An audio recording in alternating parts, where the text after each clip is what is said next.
सभी राजनायकों को मेरा नमस्कार। मैं अखिलेश स्वागत करता हूं आप सभी का आपके YouTube channel doctor AP education पर। आज हम शिक्षा शास्त्र के इस महत्वपूर्ण तथ्य को पढ़ने वाले हैं जिसका उपयोग डीएलएड प्रशिक्षु अपने पाठ्यक्रम में वर्तमान भारतीय समाज एवं शिक्षा के रूप में करते हैं तथा स्नातक स्तर के छात्र इसे शिक्षा के सिद्धांत के पाठ्यक्रम में पढ़ते हैं। तो आइए हम सभी इस तथ्य को इस प्रकार से पढ़ेंगे कि दोनों विषय के शिक्षार्थी बराबर लाभान्वित हो सकें। अक्सर ये बात आती है कि शिक्षा के उद्देश्य क्या होते हैं। कई बार आपने कहा कि अरे बिना वजह पढ़ रहे हैं, कोई मतलब नहीं इनके पढ़ने का, बस चल रही पढ़ाई, कोई मतलब की नहीं है, बस डिग्री ले रहे हैं। तो इस बात को, इस तथ्य को अगर हम ध्यान से देखें कि क्या उद्देश्यहीन है शिक्षा व्यवस्था, तो इस बात को सबसे पहले रिवलिन महोदय ने कहा कि शिक्षा एक अर्थपूर्ण और नैतिक क्रिया है, ये खाना पूर्ति वाली कोई चीज़ नहीं है। यह शिक्षा अर्थपूर्ण और नैतिक क्रिया है, अतः यह कल्पना भी नहीं की जा सकती कि यह उद्देश्यहीन है। और यह कथन है रिवलिन महोदय का। इस बात को आप ध्यान रखिए। शिक्षा के अपने कोई उद्देश्य नहीं होते, समाज के जो उद्देश्य होते हैं वही शिक्षा के उद्देश्य होते हैं। जिस प्रकार का समाज होगा उसी प्रकार के शिक्षा के उद्देश्य होंगे। समाज में पता चला युद्ध का समय है तो उसकी सैनिक शिक्षा पर ज़्यादा जोर दिया जाता है। समाज में शांति का समय है तो अन्य अनुसंधान कार्यों को समय दिया जाता है और मानवीय विषयों को समय दिया जाता है। इस आधार पर शिक्षा यानी समाज का जिस प्रकार का वातावरण होता है, देश काल परिस्थितियों के साथ साथ शिक्षा के उद्देश्य बदलते रहते हैं। और ये शिक्षा के उद्देश्य अलग अलग क्यों हैं विभिन्न स्थानों पर, या अलग अलग क्यों होते हैं, इनको हम जानने के लिए इसको हम दो भागों में बांट सकते हैं, आदर्शवादी आधार और यथार्थवादी आधार। आदर्शवादी आधार क्या कहलाता है? देखिए, ये थोड़ा सा डिस्क्रिप्टिव फॉर्म में इसलिए लिखा हुआ है क्योंकि यह पुस्तक शिक्षा के सिद्धांत के रूप में आपके पास अगले सत्र तक डॉक्टर एपी एजुकेशन के नाम से पुस्तक के रूप में प्रकाशित हो जाएगी। पहली पुस्तक ऐसी होगी शिक्षा शास्त्र के फील्ड में जहां पर आपको पूरे विषयों का फुल यूट्यूब सपोर्ट प्राप्त होगा। कई बार किताबों में बड़ी अच्छी बातें लिखी होती हैं, परंतु उसे कोई अगर अच्छे से समझा देता है तो वो बातें और मजबूती से समझ में आती हैं। तो आपको वो किताब भी मिलेगी, कंटेंट भी आपके सामने होगा और आपको यहाँ सिर्फ समझना होगा, तो आपके लिए और आसान होगा। तो हम चलिए बात करते हैं, आगे की बात हो, इसीलिए चैनल को सब्सक्राइब करना आपके लिए ज़्यादा महत्वपूर्ण है, इस बात को भी ध्यान रखिएगा। तो कहा कि शिक्षा के उद्देश्यों का अगर हम निर्माण की बात करें तो इसके दो प्रमुख आधार हो सकते हैं। एक आदर्शवादी विचारधारा, क्योंकि जब मैंने आपको शिक्षा की परिभाषाएं बताई थी तो उस समय भी मैंने बताने का प्रयास किया था कि जो विभिन्न परिभाषाएं हैं वह विभिन्न दृष्टिकोणों के आधार पर निर्मित हुई हैं। इसी तरीके शिक्षा के उद्देश्यों का भी जो निर्धारण है वह भी विभिन्न दृष्टिकोण के आधार पर है। एक आदर्शवादी यथार्थ है जो विचारधारा सार्वभौमिक यानी स्थापित मूल्यों को मानती है या स्थापित आदर्शों को मानती है, और एक ऐसी विचारधारा है कि स्थापित सिद्धांतों को तब मानेंगे जब वह चीज़ सामने दिखाई देगी। तो ऐसी विचारधारा यथार्थवादी विचारधारा कहलाती है। आपको मैं फिलहाल आदर्शवाद क्या है, यथार्थवाद क्या है, उसको आगे की यूनिट में बताऊंगा, अच्छे से डिटेल में समझने का प्रयास करेंगे। यहाँ फिलहाल सिर्फ विचारधारा को समझते हैं, ये एक सोच है। तो आदर्श का मतलब क्या होता है? आइडियल होता है। जैसे कोई एक व्यक्ति है, उस व्यक्ति के पहनावे, बोलचाल, वेशभूषा का आप पूरी तरीके से अपने ऊपर आचरण उसको एक्सेप्ट करना शुरू कर देते हैं। उसी प्रकार से विचारों की यहाँ बात हो रही है।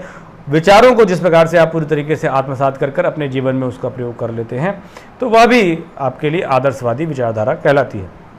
जहाँ पर सार्वभौमिक कहें, सार्वजनिक यानी सबके लिए सार्वभौमिक मूल्यों और स्थापित आदर्शों को सर्वोत्तम स्थान दिया जाता है, वह आदर्शवादी समाज के प्रमुख उद्देश्य क्या हैं? सार्वभौमिक मूल्य और आदर्शों की प्राप्ति। इस प्रकार आदर्शवादी समाज में शिक्षा के उद्देश्य व्यक्तिगत नहीं होते, व्यक्ति से संबंधित नहीं होते, सामाजिक होते और सबके लिए एक जैसे होते हैं। इसी आधार पर आदर्शवादी आधार पर बने शिक्षा के उद्देश्य सार्वभौमिक होते हैं और इनका कोई ना कोई वास्तविक मूल्य जरूर होता है। ऐसी बातें नहीं है कि समाज के लिए हैं तो उनका कोई प्रयोग नहीं है। जो भी उद्देश्य यहाँ बनेंगे वह सबके लिए एक जैसे बनेंगे और उनका प्रयोग होगा अच्छी तरीके से। आगे की बात करें तो यथार्थवादी उद्देश्य, यह भी उद्देश्यों का निर्माण समाज की भौतिक परिस्थिति है, जैसा समाज इस समय है वर्तमान की भौतिक परिस्थितियों को देखकर इनके निर्माण किए जाते हैं, जिनमें जीवन दर्शन यानी सोचने की विचारधारा, राजनीतिक विचारधाराएं काम करती हैं, औद्योगिक प्रकृति का भी ध्यान दिया जाता है और सामाजिक और आर्थिक दशा किस प्रकार सी है, इन बातों को भी ध्यान में रखकर शिक्षा के उद्देश्यों का निर्माण करते हैं। इस तरीके से जीवन दर्शन की बात करें तो प्लेटो कहता है कि राज्य के संरक्षक यानी समाज के लोग किस बात पर विश्वास कर रहे हैं, उसका प्रभाव भी शिक्षा के उद्देश्यों पर पड़ता है। प्लेटो कहता है कि राज्य के संरक्षक दार्शनिक, उत्साही, तीव्रगामी और बलवान भी होने चाहिए। 17वीं शताब्दी में इंग्लैंड में युद्ध चल रहा था तो वहाँ के राजाओं ने कहा कि शिक्षा युद्ध के समय व्यक्ति को शांति और युद्ध के बीच सामंजस्य करने में अपने कार्यों को अच्छी तरीके से उपयोग करना सिखा सके, यह शिक्षा के उद्देश्य होने चाहिए। राजनीतिक विचारधाराएं ऐसी होती है जो कहती हैं, जे.एम. ब्राउन इस पर बड़ी अच्छी तरीके की टिप्पणी करते हैं, बहुत बेहतरीन टिप्पणी करते हैं। कहा गया कि किसी भी देश की या सभी युगों की जो शिक्षा है वह शासक वर्ग तय करता है। जो शासक वर्ग है वही शासक वर्ग शिक्षा के उद्देश्यों का निर्माण करता है, और ये बात पूरी तरीके से सही बात है। जिस प्रकार की सरकार अक्सर आप देखते हैं, जो सरकार आती है वो सरकार सबसे पहले अपना जो अनुसंधान है वो शिक्षा के क्षेत्र में ही कर देती है। आगे की बात करें तो औद्योगिक प्रगति भी शिक्षा के उद्देश्यों के लिए महत्वपूर्ण है, उस आधार पर भी इसका निर्माण हो सकता है, और सामाजिक आर्थिक दशाएं भी शिक्षा के उद्देश्य में निर्माण महत्वपूर्ण योगदान देती हैं। आइए सबसे बात देखें महत्वपूर्ण शिक्षा के व्यक्तिक और सामाजिक उद्देश्य, ये महत्वपूर्ण है। शिक्षा के उद्देश्यों को कितने भागों में बांटा जा सकता है, तो शिक्षा के उद्देश्यों को 2 भागों में बांटा जा सकता है, व्यक्तिक यानी स्वयं का विकास और समाज का विकास। व्यक्ति स्वयं में सत्ता है, जैसे अब अगर हम व्यक्तिगत उद्देश्य की बात करें, सबसे पहले पढ़ना प्रारंभ करें तो व्यक्तिगत उद्देश्य के लिए विलियम साहब क्या लिख रहे हैं, कहा कि व्यक्ति स्वयं में सत्ता है, साथ ही वह अनंत मूल्य का है और उसे समाज की आवश्यकताओं की पूर्ति के लिए कभी भी न्यौछावर नहीं किया जाना चाहिए। ऐसा बोर्ड विलियम साहब कहते हैं कि पहले अपना भला करो, भगवान भला सबका करे, लेकिन शुरुआत कहाँ से करें, शुरुआत हमसे करें। ऐसी विचारधारा जो है वो शिक्षा के व्यक्तिगत उद्देश्यों के निर्माण से संबंधित है। ठीक है, आगे के शिक्षा के व्यक्तिगत उद्देश्य की अगर हम बात करें तो इनके समर्थकों में किसका नाम आता है, रूसो का आता है, फ्रोबेल का आता है, प्रेस्टोलॉजी और नन का सबसे ज़्यादा नाम आता है, नन आदि का नाम आता है शिक्षा के व्यक्तिगत उद्देश्यों के निर्धारण में। इसमें से टीपी नन साहब का सबसे प्रमुख स्थान है। क्वेश्चन अगर पूछा जाए कि निम्नलिखित में से शिक्षा के व्यक्तिगत उद्देश्यों के निर्धारण में सबसे महत्वपूर्ण स्थान किसका है, तो शिक्षा के व्यक्तिगत उद्देश्यों के निर्माण में टीपी नन महोदय का सबसे प्रमुख स्थान है। नन महोदय ने क्या लिखा है कि मानव जगत में प्रत्येक अच्छाई बुराई व्यक्तिगत पुरुषों और स्त्रियों के स्वतंत्र कार्यों द्वारा आती है, इसलिए शिक्षा पद्धति को इस सत्य के अनुरूप बनाना चाहिए कि वह व्यक्ति को और पुरुष और स्त्रियों को सुधार सके और उसी के आचरण के द्वारा समाज में बुराई आती है। शिक्षा को ऐसी दशाएं उत्पन्न करनी चाहिए जिससे व्यक्तिगता का पूर्ण विकास हो सके और मानव जीवन को व्यक्ति अपना मानव जीवन में अपना योगदान दे सके। पहले हम अपने आप का विकास कर लें, फिर उस आधार पर हम समाज का क्या करेंगे, योगदान दे पाएंगे। यूक्रेन एक महोदय थे, बड़ी अच्छी तरीके से उन्होंने बताया। यूक्रेन ने व्यक्तिगता को जैविकी आधार न देकर आध्यात्मिक अर्थ बताया है। इन्होंने कहा व्यक्तिगता का अर्थ आध्यात्मिक व्यक्तिगता है। क्वेश्चन अगर आपसे पूछ लिया जाए कि यूक्रेन ने व्यक्तिगत उद्देश्यों को क्या नाम दिया है, तो उसको आप कहेंगे आध्यात्मिक व्यक्तिगता। और अगर हम पूरे लाइन में कह दें तो शिक्षा के व्यक्तिगत उद्देश्य का मतलब क्या होगा, तो शिक्षा के व्यक्तिगत उद्देश्य का मतलब होगा कि व्यक्ति के उत्तम व्यक्तित्व और आध्यात्मिक व्यक्तिगता का विकास करना शिक्षा का व्यक्तिगत उद्देश्य है। इसी तरीके से रॉस ने भी अपनी परिभाषा में लिखा है, और शिक्षा के व्यक्तिगत 2 उद्देश्य दो रूप बताए। एक आत्म अभिव्यक्ति का उद्देश्य और दूसरा आत्मानुभूति का। बहुत ध्यान समझिएगा, आत्म अभिव्यक्ति कर दी और आत्म अनुभूति हुई, लेकिन तो आत्म अभिव्यक्ति में क्या होता है, जैसे हम हैं वैसे हमने बकबका बोल दिया, जो मन कर रहा वैसा काम करने लग गए। आत्मानुभूति में है कि वह सभी बातों को समझना है जैसा मैं उसका होना चाहता हूँ, कि चाहता तो मैं बहुत अच्छा काम करने के लिए हूँ, लेकिन मेरी शारीरिक आवश्यकताएं और मेरी जो माया के जाल में जो मैं फंसा हुआ हूँ, उस माया के जाल में फंसने के कारण मैं ऐसा कार्य कर जाता हूँ। तो ये आत्मानुभूति है और आत्माभिव्यक्ति है। आत्माभिव्यक्ति में स्व व्यक्ति का मूर्त स्व है, यानी जो सामने दिख रहा है, और आत्मानुभूति में वह जो स्व है वह एक आइडियल ईगो है, स्व है, जिसके बारे में व्यक्ति कल्पना करता है कि शायद मैं काश मैं ऐसा बन पाऊँ, लेकिन क्या करें, सब शारीरिक आवश्यकता, ये ऐसी विडंबनाएं, ऐसी स्थितियाँ आ जाती है जो हमें इस प्रकार के कार्यों को करने के लिए विवश कर देती है। एडम्स ने कहा कि आत्मानुभूति में के आदर्श में स्व समाज विरोधी व्यवहार करके अपनी अनुभूति नहीं कर सकता। कभी कभी होता कि हमारा मन कर रहा तो हम चाहे जो करें, ऐसा तो हो नहीं सकता ना। आपका जो मन कर रहा है वो करने लगेंगे क्या? पुलिस डंडा लेके मारेगी? नहीं पुलिस मारेगी, लेकिन फिर भी समाज आपका बहिष्कार कर देगा। तो आत्माभिव्यक्ति ये कहती है, आत्मानुभूति जो है वो चीज़ें ध्यान में देखने वाली बात है। टीपी नन अगर अब कहें तो आपने इनको क्या कहा है, व्यक्तिकता का प्रमुख स्थान दिया और कहा individuality is the ideal of life, व्यक्तिकता जीवन का आदर्श है, ऐसा टीपी नन साहब कहते हैं। लेकिन एडम्स कहते हैं कि इनके स्व जो व्यक्तिगत उद्देश्य का स्व है उसके हम आत्मानुभूति के स्व को तो स्वीकार कर सकते हैं, लेकिन आत्माभिव्यक्ति के स्व को स्वीकार नहीं किया जा सकता। सामाजिक उद्देश्यों की बात करें तो स्वयं का विकास हो गया, उत्तम व्यक्तित्व और आध्यात्मिकता का विकास हमने कर लिया।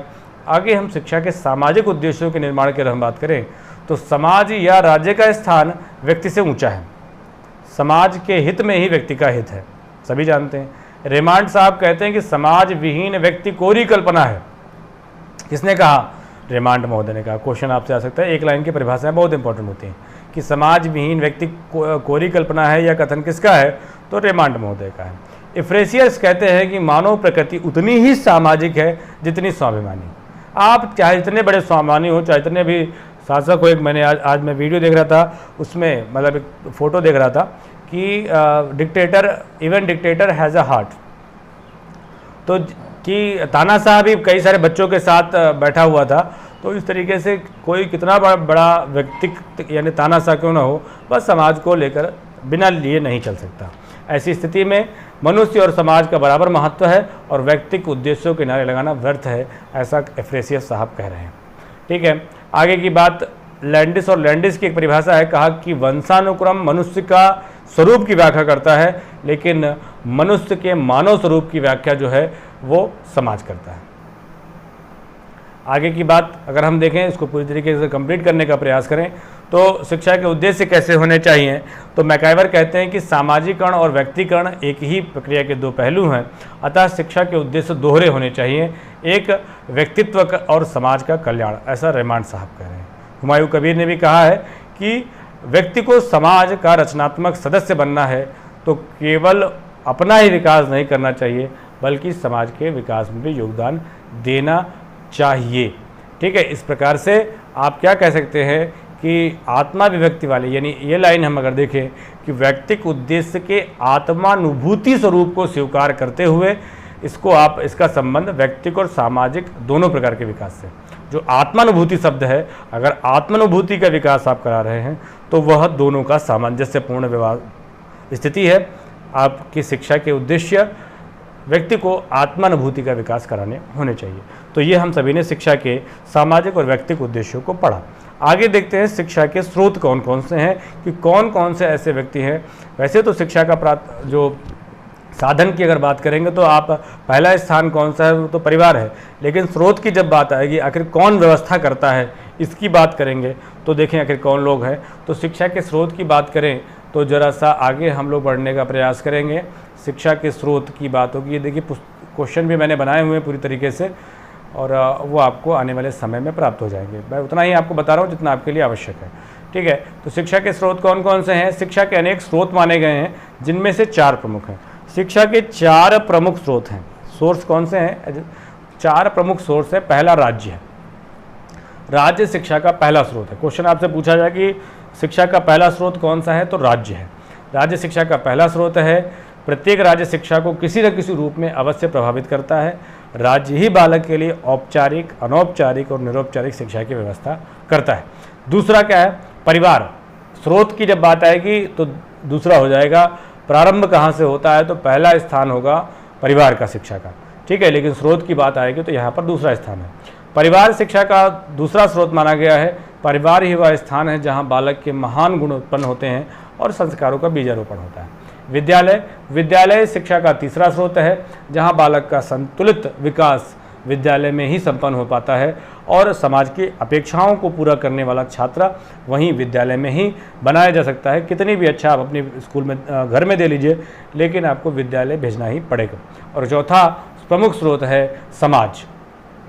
समाज शिक्षा का चौथा और प्रमुख स्रोत है। बालक अपने निकट के लोगों के संपर्क में आने पर उनसे बहुत बातें सीखता है और समाज के गुण दोषों का बालक पर भी सीधा प्रभाव पड़ता है। अतः बालक के समाज का जो आचार विचार, रहन सहन, उसके व्यवहार को प्रभावित भी करते हैं। इस प्रकार से आपने देखा कि 4 प्रमुख स्रोत जो हैं वह शिक्षा के प्रमुख 4 स्रोत, पहला राज्य है, दूसरा परिवार है, तीसरा विद्यालय और चौथा समाज है।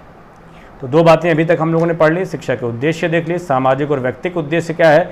व्यक्तिक उद्देश्यों का मतलब व्यक्तित्व का विकास और आध्यात्मिकता का विकास, या व्यक्तिक उद्देश्य में, और सामाजिक उद्देश्य का मतलब क्या है, सामाजिक अनुभूतियों के अनुरूप व्यवहार करना सिखाना।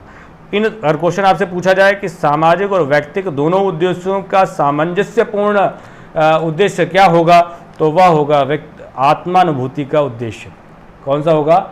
आत्मानुभूति के उद्देश्य का निर्धारण करना। ठीक है, आगे की बात करते हैं स्रोत की। तो स्रोत आपने देख ली। तीसरा आइए देखते हैं शिक्षा के जो साधन हैं वो कौन कौन से हैं, उसकी बात कंप्लीट करते हैं। औपचारिक, अनौपचारिक और निरौपचारिक क्वेश्चंस के बारे में बात करने के लिए।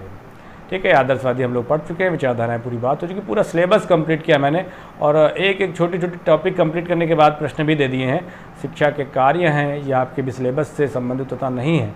ठीक है, आगे होंगे मैं बता दूंगा आपको। फिलहाल जो आज हम लोग टारगेट बना कर आए हैं वो पढ़ते हैं।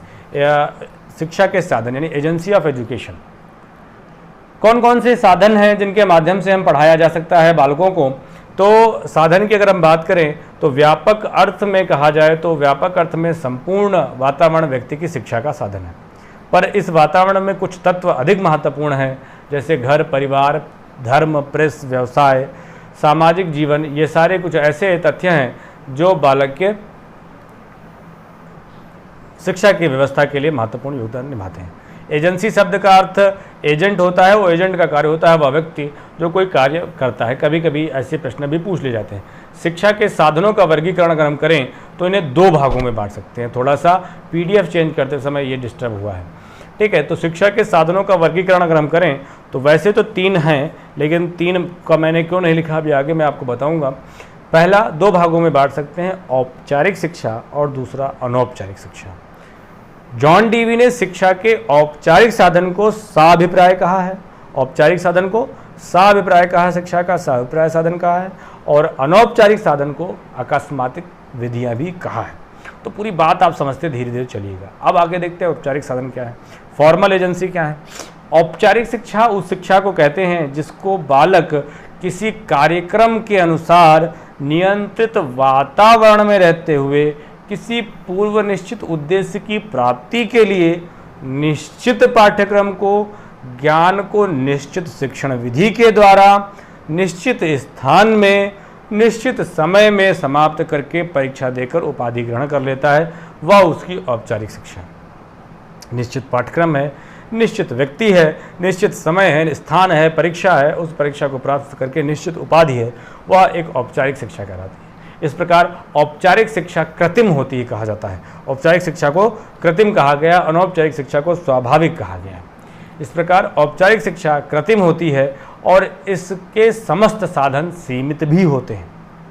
ऐसी शिक्षा को प्रदान करने का प्रमुख स्थान व साधन स्कूल है। क्वेश्चन आपसे पूछा जाए कि औपचारिक शिक्षा का प्रमुख साधन कौन है, तो औपचारिक शिक्षा का प्रमुख साधन स्कूल या विद्यालय है।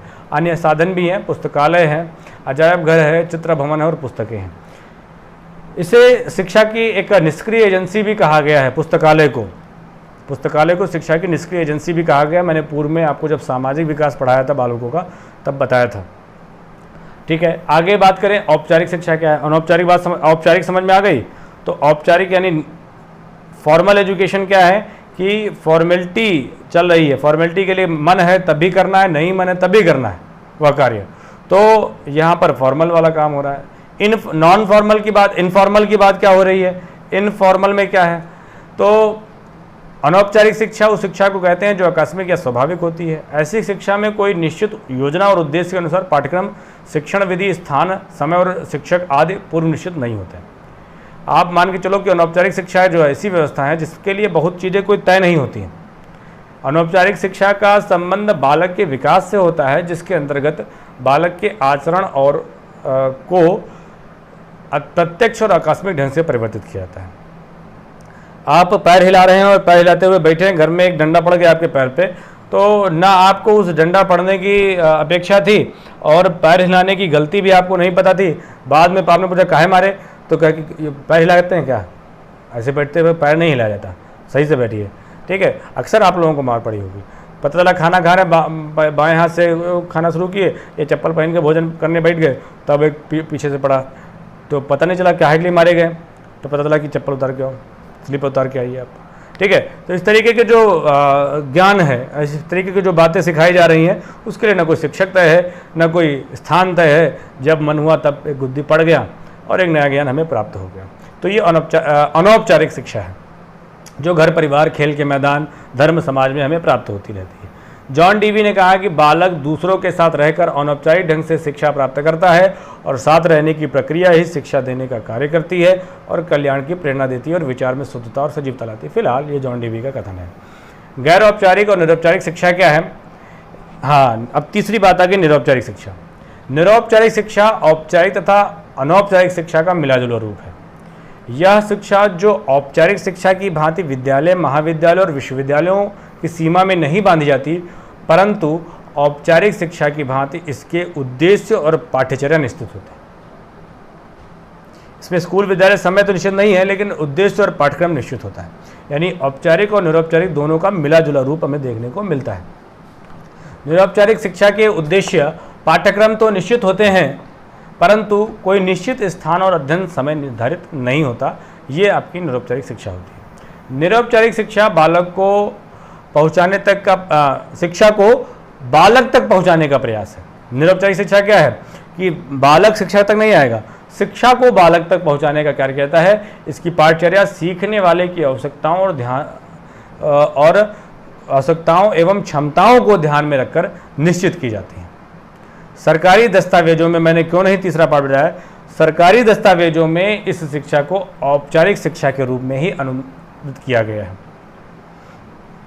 राष्ट्रीय शिक्षा नीति 1986 में भी जब बात हुई तो निरौपचारिक शब्द का प्रयोग न करके अनौपचारिक शब्द का प्रयोग किया गया, अनौपचारिक शब्द का प्रयोग किया गया। ऐसे बच्चे जो बीच में स्कूल छोड़ गए हैं या जो ऐसे स्थानों पर रहते हैं जहाँ स्कूल नहीं है, या जो काम करने लगे हैं, या वे लड़कियाँ जो दिन के स्कूल के समय स्कूल नहीं जा सकती, इन सब के लिए एक विशाल और व्यवस्थित अनौपचारिक शिक्षा का कार्यक्रम चलाया जाना चाहिए।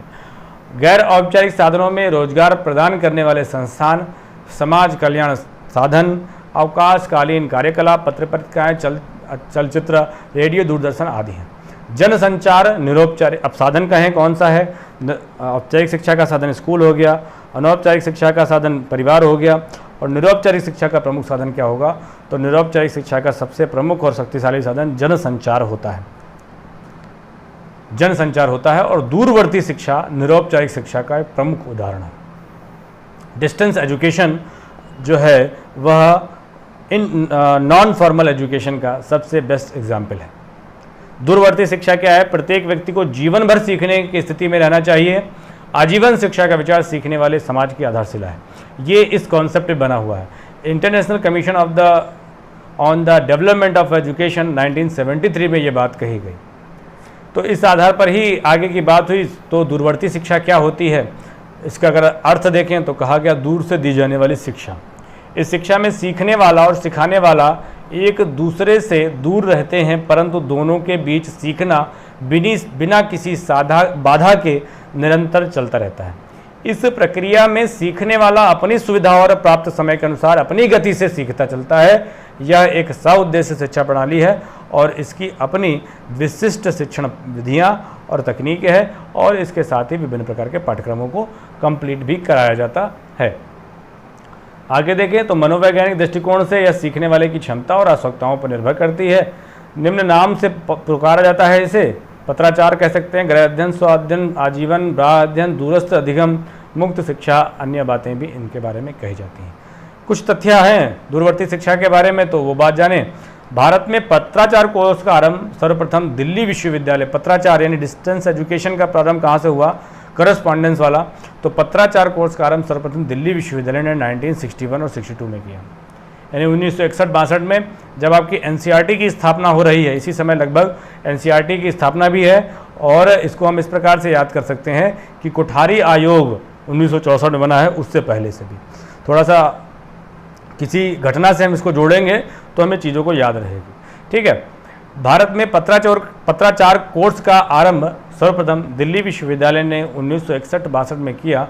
अब लगभग 30 विश्वविद्यालय विशेष रूप से बीए, बीकॉम, स्नातकोत्तर उपाधियों के लिए पाठ्यक्रम चला रहे हैं। फिर प्रश्न आता है कि देश का पहला खुला विश्वविद्यालय कहाँ था? तो 1982 में आंध्र प्रदेश हैदराबाद में स्थापित देश का प्रथम खुला विश्वविद्यालय था। और बाद में 19 नवंबर 1985 को इंदिरा गांधी राष्ट्रीय खुला विश्वविद्यालय यानी IGNOU, Indira Gandhi national open university की स्थापना नई दिल्ली में की गई। तो इस तरीके से उसके बाद आगे 1986 में इसे वैधानिक दर्जा और आगे भी बहुत शक्तियाँ प्रदान की जाएंगी। फिर आगे की बात हुई 1979 में, उससे पहले ही मतलब 1900 इसके स्थापना से, इग्नू के स्थापना से पहले ही एक 1979 में केंद्रीय यानी सीबीएसई ने देश के में पहली तरह का पहला मुक्त विद्यालय खोला। विद्यालय मतलब इंटर की शिक्षा के लिए। तो तीनों बातें मैंने बताई आपको। अगर आप कहें कि पत्राचार कोर्स की शुरुआत 1961-62 में दिल्ली विश्वविद्यालय ने की है, पहला खुला विश्वविद्यालय आंध्र प्रदेश में 1982 में बना है, इग्नू की स्थापना 1985 में हुई है। और अगर कहें मुक्त विद्यालय, सिर्फ विद्यालय की बात हो, तो पहला मुक्त विद्यालय 1979 में सीबीएसई द्वारा दिल्ली में खोला गया।